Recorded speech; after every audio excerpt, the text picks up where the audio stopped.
Hi everyone. तो पिछली video में हम कवर कर चुके हैं होस्टिंग के कॉन्सेप्ट को, एग्जीक्यूशन कॉन्टेक्स्ट को और इवन हम कॉल स्टैक को भी कवर कर चुके हैं। इस वीडियो में हम स्कोप के बारे में समझेंगे। Scope one of the most important topic है जावास्क्रिप्ट का, जिसको समझना बहुत ही ज़्यादा इम्पॉर्टेंट है। स्कोप मेनली और भी ज़्यादा टाइप के होते हैं स्कोप्स, बट मेनली हमारे लोकल और ग्लोबल्स होते हैं। लोकल्स को वेरिएबल्स वो वेरिएबल्स हो गए जो कि एक पर्टिकुलर इन्वायरमेंट के अंदर रहते हैं, और उस इन्वायरमेंट को जब डिस्ट्रॉय कर दिया जाता है तो वो वेरिएबल्स भी एंड अप हो जाते हैं। और ऐसे ही हमारा ग्लोबल स्कोप होता है। तो यानी कि ग्लोबल स्कोप वो है जो कि यूनिवर्सल एक्सेसिबल है, यानी कि हम उसको एक लोकल स्कोप इन्वायरमेंट के अंदर भी यूज़ कर सकते हैं और उसको बाहर भी यूज़ कर सकते हैं। जैसे कि हमारा यूज़र नेम, यूज़र एज और यूज़र सिटी। तो इस केस में क्या है, इन वेरिएबल्स को हम अपने इन ग्लोबल इन्वायरमेंट में भी यूज़ कर सकते हैं, जैसे कि यहाँ पर मैं कर रहा हूँ, और मैं इनको अपन एक लोकल स्कोप इन्वायरमेंट में भी यूज़ कर सकता हूँ। सी, तो अगर मैं यहाँ चलूँ, कंट्रोल आर प्रेस करूँ, तो यस, मुझे यहाँ पर यूज़र नेम में शुभम रावत और साथ ही 27 मिल रहा है यूज़र एज में, जबकि यहाँ पर यूज़र एज जो है वो भी 27 है। तो इसको एक बार के लिए कमेंट आउट कर देते हैं। तो इस तरीके से हम ये देख पा रहे हैं कि ग्लोबल स्कोप वेरिएबल्स कहीं भी एक्सेसिबल होते हैं, राइट। अब यहाँ पर अगर मैं डीबगर लगाऊँ, सोर्स टैब पे जाके मैं यहाँ पे इस डीबगर को ऑन करूँ और यहाँ से ये हटा दूँ और यहाँ पे कंट्रोल आर करूँ, तो क्या हो रहा है, यहाँ पर हमें दो टाइप के स्कोप दिख रहे हैं। हालांकि ये दोनों स्कोप्स जो हैं वो ग्लोबल स्कोप हैं, लेकिन जो वेरिएबल्स हमारे लेटर कॉन से बनते हैं वो हमारे स्क्रिप्ट स्कोप में जाते हैं, जबकि जो वेरिएबल्स वैर कीवर्ड का यूज़ करके बनते हैं वो हमारी ग्लोबल स्कोप यानी कि विंडो इन्वायरमेंट के साथ अटैच हो जाते हैं। तो अगर मैं यहाँ पे यूज़र सिटी को सर्च करने की कोशिश करूँ, जो कि सबसे नीचे ही होगा, यूज़र सिटी,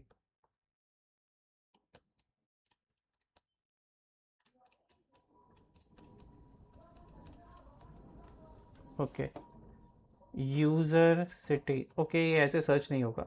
लेकिन अगर मैं इसका नाम चेंज करके ए कर दूं, तो ये मुझे ऊपर ही मिल जाएगा। यानी कि अगर मैं रिफ़्रेश करूँगा, तो आप हम देख सकते हैं कि यस, ये जो ए वेरिएबल है ये अनडिफाइंड है, यानी कि ये ग्लोबल के साथ अटैच है। ओके, अब हमने ये पिछली वीडियो में सीख रखा है कि जब भी एक फंक्शन क्रिएट होता है तो उसका एक खुद का इन्वायरमेंट होता है, और उसके इन्वायरमेंट के अंदर जो भी वेरिएबल्स एग्जिस्ट करते हैं वो बाहर एग्जिस्ट नहीं कर सकते हैं। This is what a scope is. अगर मैं इस कंसोल यहाँ पर कंसोल लॉग लगाऊं, यानी कि कंसोल लॉग लगा के यहाँ पे मैं ए और बी को एक्सेस करूँगा। अब बाकी यहाँ पर कंसोल लॉग को हटा देता हूँ, सॉरी। तो एक काम करते हैं, पहले इसको कंसोल लॉग लगा के यहाँ पर कमेंट आउट कर देता हूँ मैं, और यहाँ पे इसको एक्सेस करने का ट्राई करता हूँ। अब इसको मैं यहाँ पर थोड़ी देर के लिए स्टॉप करके कंसोल लॉग में आता हूँ और यहाँ रिफ्रेश करता हूँ, तो मुझे 10 मिल रहा है। इट मीन्स मुझे ये एक्सेसिबल यहाँ पर है। अब जैसे ही मैं यहाँ पर इसको एक्सेस करने की कोशिश करूँगा, तो this will throw an error कि बी इज़ नॉट डिफाइंड, और ये मुझे बता रहा है कि ऐप की 14 लाइन में ये एरर है।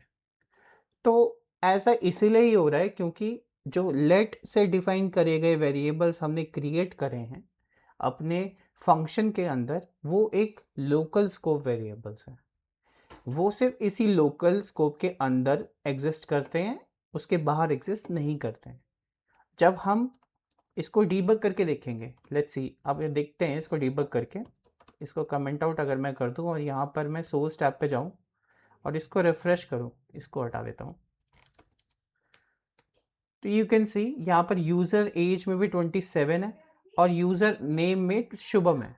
अगर मैं इसको आगे बढ़ाता हूँ और ये ऐड फंक्शन को कॉल करेगा, तो इस ऐड फंक्शन के अंदर ये गया और यहाँ पर हम देख पा रहे हैं कि एक लोकल स्कोप और एग्जिस्ट कर रहा है। तो ये जो लोकल इन्वायरमेंट है ये इस ऐड फंक्शन का लोकल इन्वायरमेंट है, जिसके अंदर हमारे पास कुछ प्रॉपर्टीज़ हैं। तो जो दो वेरिएबल्स हैं वो तो एग्जिस्ट कर ही रहे हैं, लेकिन इसके अलावा हमें एक दिस कीवर्ड भी मिल रहा है जो कि अभी करंटली विंडो को पॉइंट आउट कर रहा है। तो ये दिस कीवर्ड के बारे में हम आगे जाके और अच्छे डीप लेवल में स्टडी करेंगे, बट अभी के लिए हम ए और बी पे कॉन्सेंट्रेट करते हैं कि अभी यहाँ पर वैल्यू अनअवेलेबल दिखा रहा है क्योंकि ये लाइन ऑफ कोड अभी एग्जीक्यूट नहीं हुआ, तो ये अभी वैल्यू अनअवेलेबल है क्योंकि हमने लेट का यूज करके यहाँ पर इसको क्रिएट किया है, तो ये अभी अवेलेबल नहीं है, ये TDZ इन्वायरमेंट में है।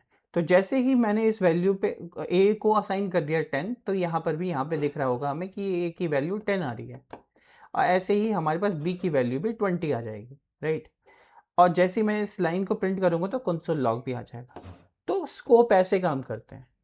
ग्लोबल स्कोप को भी हम अपने लोकल इन्वायरमेंट के अंदर यूज कर सकते हैं। This is one of the major concept जो हमें समझना होता है, और इससे रिलेटेड बहुत सारे एरर्स हम कॉम्प्लेक्स एप्लीकेशंस में करते हैं, तो स्कोप समझना बहुत ही ज़्यादा इम्पॉर्टेंट है।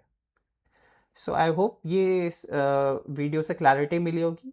नेक्स्ट वीडियो में हम स्कोप्स के और भी टाइप सीखेंगे, जैसे कि लोकल स्कोप, लेक्सिकल स्कोप, और इसके साथ साथ हमारा मॉड्यूल स्कोप्स क्या होते हैं। तो स्टे ट्यून।